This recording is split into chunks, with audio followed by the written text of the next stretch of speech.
Dicas do Ministério da Saúde para se proteger do novo coronavírus. Medidas simples de higiene podem te ajudar. Evite contato com pessoas que estejam com sintomas de gripe ou que já estejam doentes. Lave as mãos com frequência, principalmente depois do contato com pessoas doentes. Use lenço descartável para higiene nasal. Cubra o nariz e a boca quando espirrar ou tossir. Evite tocar nos olhos, nariz e boca. Lave as mãos após tossir ou espirrar. Não compartilhe objetos pessoais como talheres, pratos, copos e garrafas. Mantenha os ambientes bem ventilados. Se você é profissional de saúde, sempre atenda casos suspeitos utilizando equipamentos de proteção individual. Com estes cuidados básicos, você pode ajudar a reduzir o risco de contrair ou transmitir doenças respiratórias como o novo coronavírus.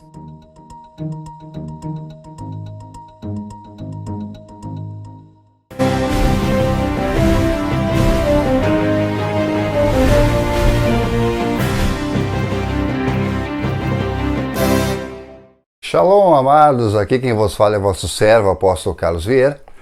Eu quero agradecer a companhia de vocês, eu quero agradecer a fidelidade de vocês que estão acompanhando a nossa programação, que vai ao ar toda semana. Para mim é um privilégio estar aqui com você. E mais uma vez, muito obrigado a todos aqueles que já estão inscritos em nosso canal.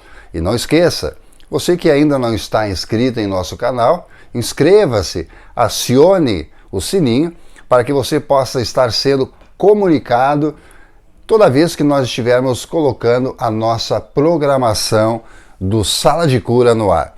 E hoje eu estou aqui, já no Brasil, de volta ao Brasil, para compartilhar algo que eu tenho aqui no meu coração.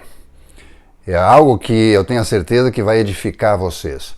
Primeiramente eu quero falar em meio a todo esse problema que estamos enfrentando, que é assunto mundial, né? Assunto mundial, essa pandemia aí da Covid-19.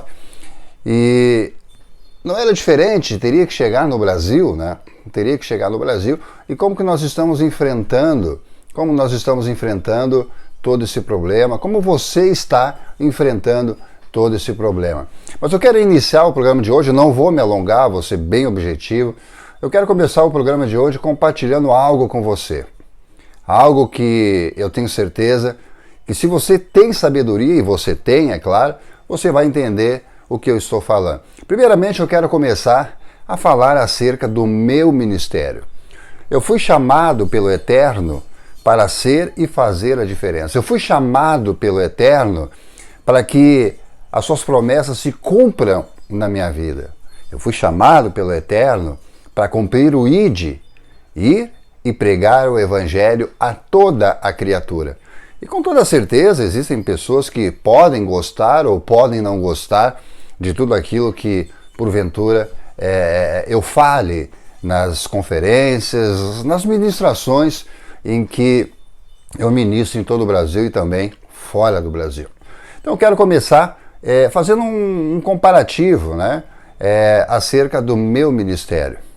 Eu posso dizer que eu sou como Jeremias, né? Que Jeremias falava aquilo que o povo não queria ouvir.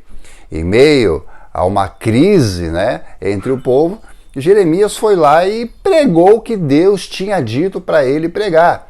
Em contrapartida, um outro profeta de Deus falou diferente daquilo que Deus mandou Jeremias falar. Exemplo. Deus disse a Jeremias, diga ao povo que eles vão ser cativos, vão ser levados cativos, vão ficar 70 anos aprisionados. Enquanto isso, veio um outro profeta e disse, não, isso vai passar, isso é algo passageiro, né? É algo passageiro. Então Jeremias, ele foi praticamente quase linchado, né? Ele foi praticamente quase linchado. Por quê? Porque quem é que quer ouvir coisas negativas em tempos de adversidades? Já o profeta Ananias, ele veio e disse, não, isso aí vai durar pouco tempo, isso vai passar, né? É por pouco tempo. Então, o povo ficou ao lado de Ananias e contra Jeremias. Mais tarde, Ananias teve lá o seu castigo, né? Que veio do alto. Então, Quem quer ouvir coisas negativas em tempos ruins? Ninguém. Ninguém. Então, eu quero falar acerca do meu ministério, eu quero falar para a igreja. Agora há pouco, na introdução, na entrada do programa, você viu aí, desperta a igreja. Eu, sinceramente, eu estou muito... eu vou usar uma expressão aqui até muito forte, né? Estou decepcionado com o que eu tenho visto nas redes sociais, líderes criticando líderes, porque o pastor que fecha a igreja não tem fé, o pastor que fecha a igreja não é de Deus. Então são muitas coisas feias que eu tenho ouvido, que eu tenho visto também ultimamente nas redes sociais. Eu tenho uma prática que toda vez que nas minhas redes sociais alguém que estaria fazendo parte do quadro de amigos do meu Facebook, eu tenho por prática, quando alguém fala mal de uma liderança, eu imediatamente excluo aquela pessoa, né? Porque a palavra de Deus no livro Salmista ali diz como é bom e agradável que os irmãos estejam em comunhão. Então este é um momento de comunhão, este é um momento de andarmos juntos, de orarmos juntos e não de criticar o irmão que fechou a igreja, o irmão que não fechou a igreja. Então, você que não fechou a igreja, eu posso dizer algo a você, mas que viria do meu coração, e o coração do homem é falho, né? Então eu guardo para mim as minhas posições. E você que fechou a igreja da mesma forma. Mas, como eu falei no início do programa, você que tem sabedoria vai entender o que eu estou dizendo. A palavra de Deus, lá no princípio da Bíblia, no livro de Gênesis, ele fala que num determinado momento, quando Deus lançou as pragas sobre o Egito, Deus disse, né, ao seu profeta, e o seu profeta passou aquele recado ao povo. O anjo da morte vai passar aqui, veja bem, o anjo da morte vai passar aqui, unja os umbrais das suas casas com o sangue do cordeiro, que o espírito da morte ele vai passar, e todas as casas que tiver a marca do sangue do cordeiro, ele não tocará. Ou seja, numa época de crise, numa época vamos dizer, pragas, né, que haviam sido lançadas sobre o Egito, Deus mandou o povo ficar dentro de casa. Uma outra passagem que nós conhecemos muito bem, é quando Deus disse a Noé, construa a arca. Por quê? Porque haveria chuva 40 dias e 40 noites. Então Noé construiu a arca para ele ficar lá dentro, né? Para ele ficar lá dentro. E numa outra situação que nós temos que entender é que Deus, quando ele fala, está falado, filhos. Está na Bíblia. Então nós não temos que ir contra aquilo que a palavra de Deus está nos ensinando. Eu teria tantos exemplos aqui, eu dei apenas 2, das pragas do Egito, da arca de Noé, da mesma forma, e poderia dar um outro exemplo aqui, José, quando veio os tempos fartos, ele se preveniu. Quando veio os tempos de dificuldade, a seca, ele tinha armazenado. Por quê? Porque ele se preveniu, né? Então, a palavra de Deus diz que ele veio para que nós tenhamos vida, e vida em abundância. Vida em abundância. Eu estou falando de Jesus Cristo, porque ele veio para isso, para que nós tenhamos vida e a tenhamos em abundância. Um texto que eu quero compartilhar com vocês aqui, é que eu gostei muito desse texto, uma palavra de Martinho Lutero, durante a peste negra que aconteceu em 1417. Veja bem o que ele diz. Pedirei a Deus misericordiosamente para proteger-nos. Então farei vapor, ajudarei a purificar o ar, administrar remédios e tomá-los. Evitarei lugares, eu estou falando aqui de 1417, evitarei lugares e pessoas onde minha presença não é necessário, para não ficar contaminado e assim, porventura, infligir e poluir outros e, portanto, causar a morte como resultado da minha negligência. Então, você que fechou a igreja, você que não fechou a igreja, é você e Deus, filho.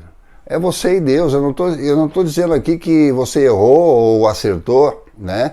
Então, eu tô dando exemplos aqui, exemplos que o que a palavra de Deus nos diz, né? Quer um outro exemplo? Agora mesmo eu falei de 1417, o que Martinho Lutero, né? O que Martinho Lutero falou durante a peste negra. Quem era Martinho Lutero? Era um homem de Deus, um monge, né? Que foi usado tremendamente por Deus para trazer libertação, liberdade àquele povo que estava oprimido naquela época. Mas a questão não é essa. A questão é que a palavra de Deus no livro do Salmista, capítulo 91, ali diz: direi do Senhor, Ele é o meu refúgio e a minha fortaleza, o meu Deus em quem confio.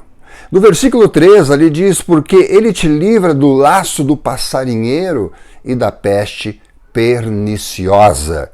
No versículo 4, ali diz: Ele te cobre com as suas penas e debaixo das suas asas encontras refúgio. A sua verdade é escudo e broquel. No versículo 6, nem peste que anda na escuridão, nem mortandade que assole ao meio-dia. No versículo 7, 1000 poderão cair ao teu lado e 10.000 à tua direita, mas tu não serás atingido. Porquanto fizeste do Senhor o teu refúgio, olha só que tremendo, e do Altíssimo a tua habitação. No versículo 10, e nenhum mal te sucederá, nem praga alguma chegará à tua tenda. Pois que tanto me amou, eu o livrarei, pô-lo-ei num alto retiro, porque ele conhece o meu nome. Pô-lo-ei em alto retiro. O que nós estamos vivendo hoje? Estamos vivendo exatamente isso, um retiro, né? Onde as famílias estão mais juntas, onde as famílias estão mais conectadas, e a palavra de Deus fala sobre as famílias no livro de Miqueias, capítulo 7, versículo 6, que os piores inimigos do homem são os da sua própria casa. Então, veja bem, tudo isso que está acontecendo hoje, as famílias não podendo sair de casa, as famílias tendo mais contato, mais intimidades, né? Então é algo impressionante. No último versículo do Antigo Testamento, no último livro do Antigo Testamento, Malaquias, ali tem, no último versículo da Bíblia, ali diz: converterei o coração dos filhos aos pais, dos pais aos filhos, caso contrário, trarei maldição à terra. Então veja bem, é um tempo de arrependimento, é um tempo dos pais, dos filhos estarem mais conectados um com o outro, e isso é muito importante. E para encerrar, meus amados irmãos em Cristo Jesus, e para encerrar, algo que foi colocado em meu coração dia 26 de novembro, quando essa pandemia ainda não estava como está hoje, não tinha chegado ao nível que nós estamos vivendo hoje, a nível de planeta, não é só Brasil, a nível de planeta. Então isso que vem no meu coração, eu postei nas redes sociais, e já tem mais de 10.000 acessos, né? É pouco ainda, mas é para 200 milhões de habitantes, né, que nós temos no Brasil, e ainda é pouco, mas já teve mais de 10.000 acessos a essa mensagem que o Senhor colocou em meu coração. Então eu quero compartilhar com vocês. Isso foi dia 26 de novembro de 2019. Então, veja bem, profecias para as igrejas do Brasil. O Eterno está soprando uma brisa sobre as igrejas do Brasil. 2020 será o ano de ventos fortes sobre a noiva de Cristo, um ano de renovação nos altares, o ano em que haverá uma cobrança maior sobre os líderes que lideram as igrejas. Líderes dessa nação, invistam em amor, invistam em caridade, invistam em vidas, porque elas são de suma importância para o reino. É necessário que a noiva de Cristo seja aperfeiçoada para poder suportar as mudanças. Então veja bem, é necessário que a noiva de Cristo seja aperfeiçoada para suportar as mudanças. Continuando, os improváveis serão levantados para compor a nova geração de líderes de excelência. Líderes tímidos serão restaurados. Líderes avarentos serão recolhidos, para dar espaço à nova geração, com um legado já pré-definido. Líderes com a mente e alma envelhecidas serão esquecidos e não deixarão legado. Líderes, vocês não estão entendendo o real significado do altar. Altar é vida, e vida só se obtém mediante o cumprimento das leis espirituais. Líderes terminais não deixarão legado. Líderes avivados serão levantados com o sopro de um vento. Líderes do Brasil, se unam em 2020, porque o Brasil será sacudido por fortes ventos. O reino do Eterno acredita naqueles que foram escolhidos. Vocês são o exército que o Eterno levantou para se fazer cumprir a vontade do Pai aqui na terra. 2020, o ano dos ventos fortes. O vento não destrói, ele te torna mais forte. Então, era isso que eu queria compartilhar com você na nossa sala de cura no dia de hoje. Você que está tendo a oportunidade de conviver com a tua família, interaja com a tua família. Se arrependam, povo de Deus, dos seus pecados, porque o Senhor está voltando. Se arrependam, mas um arrependimento profundo, um arrependimento genuíno, porque é isso que está faltando. Ou seja, a igreja, ela precisa ser despertada. A igreja, ela precisa ser restaurada. A igreja, ela precisa se unir mais. Igrejas grandes, amem as igrejas pequenas. Pastores, líderes grandes, amem os líderes pequenos.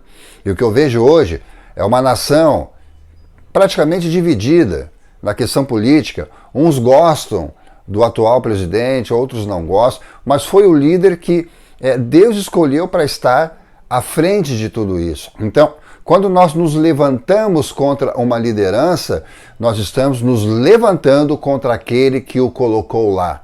Então, vamos orar, não vamos criticar. Vamos orar um pelos outros. Se você vê que um líder está fazendo algo errado, ore por ele. Ore por ele, interceda por ele. Não critique. Ore, dobre o teu joelho e olhe por ele. É isso que a igreja precisa. A igreja precisa ser despertada. Então, famílias, entendam algo. Amem uns aos outros, perdoem-se. E outra coisa, não saia de casa. Você pode ver que eu não estou hoje na rua, eu estou dentro de casa, compartilhando, meditando, interagindo com todos vocês a palavra de Deus. Então que as bênçãos do Pai, do Filho e do amado Espírito Santo esteja com todos vocês. E creiam, Jesus é a nossa fonte de vida. Jesus é a nossa fonte de vida. É amor, é paz. Se você tem Jesus Cristo, você tem amor. Se você tem Jesus Cristo, você tem paz. Que Deus abençoe a todos. Que as bênçãos do Pai, do Filho e do amado Espírito Santo esteja com todos vocês. Você e família que está acompanhando a nossa programação aí dentro da tua casa. Glória a Deus pela tua vida. Fique na paz. Jesus te ama e eu também. Tchau, tchau.